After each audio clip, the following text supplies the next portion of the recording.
Hey guys, welcome back to another video. This week I'm going to be showing you a little vlog of my trip that I did last weekend to London, and then I'll be showing you my favorite spots after that. Não ter copyright issues.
So guys, we just arrived at the hotel, and this is pretty much what you get if you go to a Novotel in Canary Wharf. So this is the room, good TV, the bathroom's right there, and then the view. I mean, it's not the best, but you have a river view. Of course, this building's still in construction, as you can see right there, but yeah. The view is amazing, and you can see pretty much all of the London skyline in the distance.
Hitting all bases, taking nothing.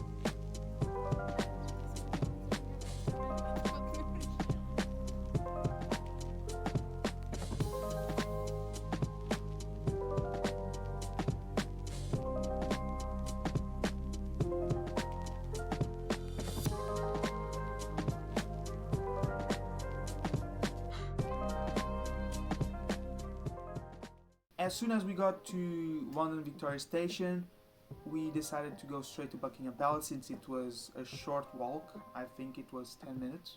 When we got there, we saw that it was the change of guard at 11 and it was 10:30, so we decided to stay around and kind of see what that was all about. But we were lucky in the midst of them doing the whole parade of changing guards. I'm pretty sure I saw King Charles inside his little car and the convoy of other cars. I can't promise it was him. Of course, it was all seen at a glance because they went by us quite quickly, but I'm pretty sure because also the flag on top of the Buckingham Palace had the monarchy flag instead of the Union Jack, which means that there is a member of the royal family inside. I'm not gonna lie, the morning was quite stressful just because I had my backpack the whole time. I brought a little backpack with all my clothes inside, headphones, wallet and everything, and being amongst such big crowds, especially at Buckingham Palace or when I went through Oxford Street, my backpack felt quite exposed, so I was always kind of looking back, seeing if no one was touching me, and if I felt like someone bumped me a little hard, I would immediately just do like this so no one would kind of reach my backpack. It's definitely something that you have to look out for when you go to tourist attractions in London, is that there's a lot of people trying to mug you. Usually they try to go for wallets that are in your jean pockets or jacket pockets. They don't try to, open backpacks because that kind of involves a lot of force. But I would say just pay attention because it's better to be safe than sorry. After going to Buckingham Palace, I decided to also see the other monument that was free, which was the National Gallery, because student budget is not good at all. After the National Gallery, I wanted to have a quick lunch, so I went to McDonald's. I haven't eaten McDonald's in 4 months, I think, and I gotta say I'm never gonna eat it again. It was horrible, the food, and also because the McDonald's was in Leicester Square, there was no seating inside and I had to sit in the wind outside, which was definitely not pleasant at all. After having lunch, I decided I wanted to see a 10 Downing Street as well as the Parliament Square, so I went down the Parliament Road. I saw the House of the Prime Minister, and then I also saw Big Ben, Westminster Abbey, and everything like that.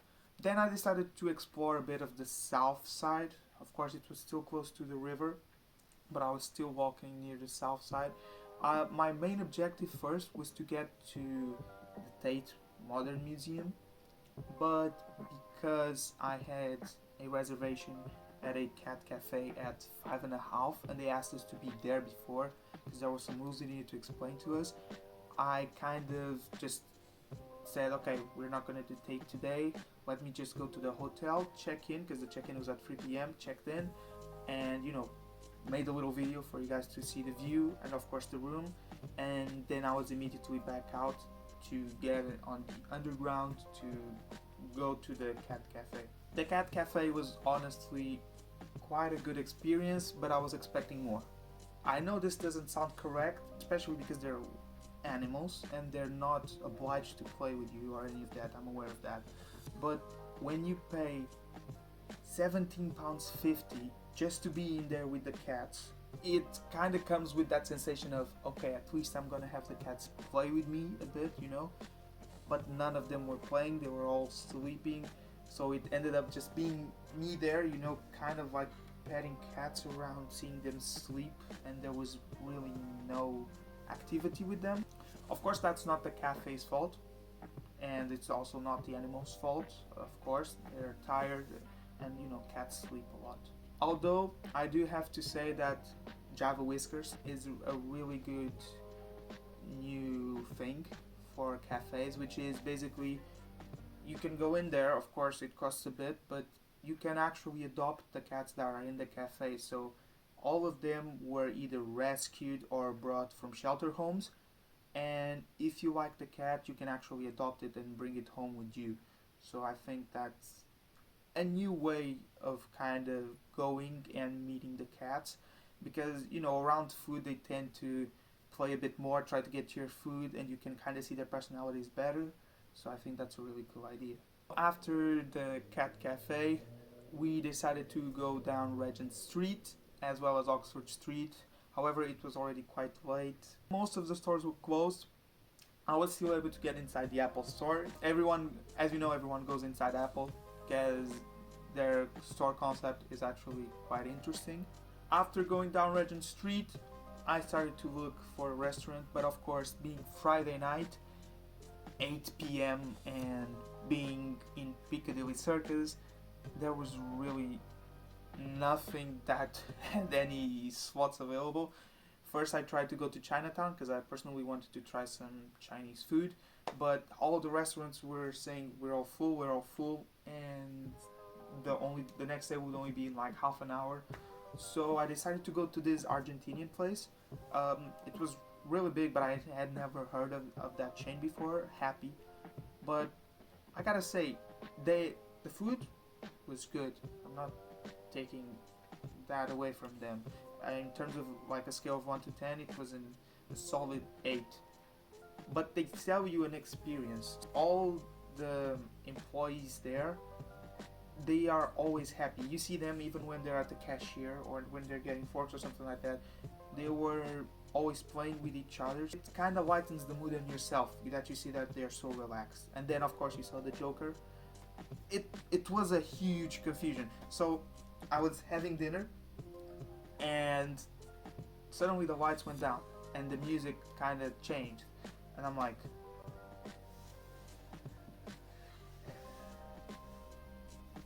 no one's seeing that? No?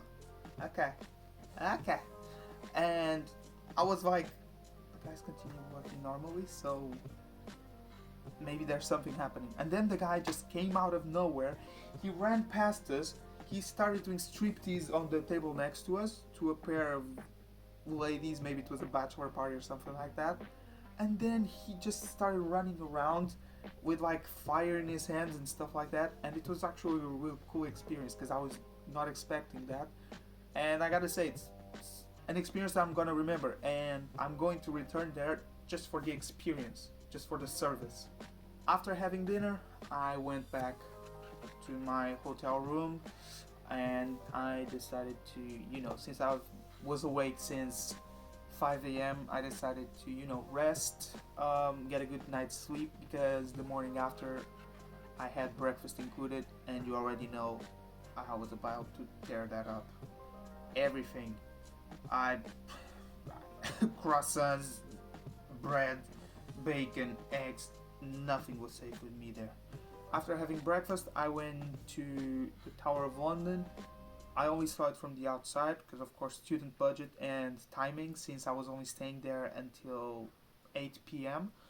So I saw it outside. I went to Tower Bridge, which was obviously amazing. And I did not have time to see this, but I saw it in a TikTok that underneath the Tower Bridge, there is this kind of community morgue where basically all the bodies thrown in River Thames would eventually end up there, and it's quite gruesome, but yeah, it's something that I wanted to see, but I did not have time. So if you are in Tower Bridge, definitely look underneath, next to the Tower of London, underneath the bridge. There's this part which like white tiles and everything, and that was before that was a morgue. After that, I started to go to Tate Modern again, but it was already around midday, and I wanted to go to Camden Town. Of course, I wanted to see the market and also the energy because everyone told me that it's just something. It seems like you're not in London. It seems like you're pretty much almost in Portugal with the amount of cultures and the amount of energy that you have there. So I was like, okay, maybe I prefer to go there and eat something because of the food market and, not go to the Tate Modern. I know, it seems fat, but food is really important for you to be happy, okay? So, as soon as I got there, all the streets were amazing. Everything was so colorful, so full of life. Of course, it was a Saturday, maybe during the week there's not that many people, but it felt like I stepped out of England for a second. It felt like I was back in Portugal, in Lisbon, because Lisbon is always full of tourists, full of people, full of energy, and all the buildings are colorful. And you even have the Yalshish factory, which is full of restaurants. Even though I prefer Camden Town to the Yalshish factory, I ate their Greek food, pasta as well. Everything was amazing, freshly made. It was, I gotta say, I would go back there just for the food. So then I started to walk down the road again. I went to the actual Camden Market with all the little umbrellas on top, all the little vintage shops. I even saw this shop that I never heard about, but apparently it's a rave shop, Cyberdog. And I gotta say, I know that I removed the sound of the clip just for you to understand how loud the music was. It was like something I've never seen before. It was cyberpunk themed, everything was reflective, all the things were reflective. It was an amazing experience. I also ate a crepe as well, because gotta have dessert, and the pastel de nata, because apparently there was a Portuguese cafe there, so I had to try it as well. Also strolled around some stores inside the market and out. Went to Ray-Ban because my glasses were broken, and they were kind enough to fix them up for free because it was just a little fix here. And then after Camden Market, I went to Hyde Park because I had bought a bag of nuts for £3, such a tiny bag, and I'm like, the squirrels are gonna eat this, because if the cats did not play with me, the squirrels are going to play with me. I was definitely frustrated from the amount of money that I spent on the cats. We went there, and I gotta say, I was really happy. All the squirrels, they were really, I would say some of them were mean. I had a guy, I don't have the video, but I have a guy, and he bit my finger. I was trying to give it to him like this, and he just bit my finger off. The whole experience of them just coming to you and also like grabbing the nuts like this, and then you see them eating. So it was definitely something real cute, and that I would advise you to do, because it definitely seems like you're out of the city, even though you're surrounded by the buildings and you can obviously see them. You're there with the animals, and you're kind of just focused on giving them the food, and it's something really cute. They're like, some of them would run away, but some of them would just take the food and turn around and eat it with their backs towards you. Like, I'm eating, I'm eating, but I'm not gonna show you I'm eating. And then another one, I had my hand out like this. He came to grab it from my hand. I had like 5 nuts. He took all of them, just back and clean. It was definitely something that I think you should try it, because it's something so cheap. You just need the nuts. And I think in terms of the trip, it was where I had the most fun, honestly. I spent there like 2 hours. Then I had a little trouble, which was to find a toilet. So we spent there like 2 hours, and I hadn't gone to the toilets since I ate at Camden Town, so around 4 hours ago. And I had been drinking quite a lot of water. So because of that, I wanted to find a toilet really quick. And I was told, go to Oxford Street. I'm like, no, Oxford Street's so far away. I don't want to go there. So I headed into the buildings. But without even knowing it, I was in Mayfair. And I wasn't in like tracksuits or anything. I was in like a good pair of trousers. But I still felt so underdressed compared to the people there. And then I was dying. I'm quite shy, but I was literally, I can't hold it in anymore.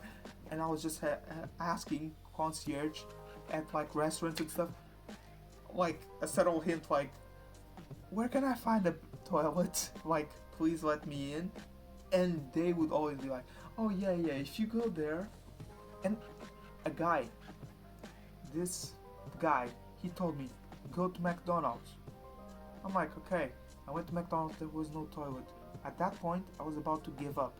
I swear, I was about to give up. So if you see this video, I was almost not gonna make it. So I eventually found a pub. I just left my bag outside. I was like, please, nobody rob me now, please.